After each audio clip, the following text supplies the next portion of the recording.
Pakistan దొరికిపోయారు sir. అందులో ఒక బాధితుడు భారీగా నేను మాట్లాడుతున్నాను, ఒక మత్స్యకారు మహిళగా నేను మాట్లాడుతున్నాను. నేను ఒక్కదాన్నే మత్స్యకారు మహిళలు వచ్చాను, ఇక్కడ ఎవరు ముందుకు రావట్లేదు. ఒక మా పాకిస్తాన్ దొరికిపోయిన భార్య బాధితుడిగా నేను వచ్చాను సార్ ఇక్కడికి.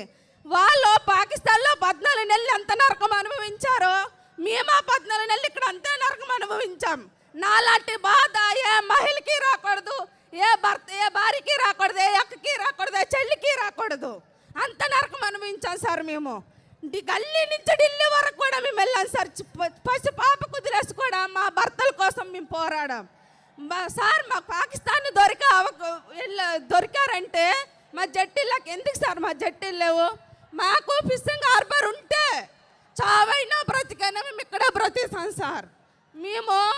మాకు మత్స్యకార భరోసా అవసరం లేదు. మా మత్స్యకార భరోసా డబ్బులకు దగ్గర మా జట్టి కట్టి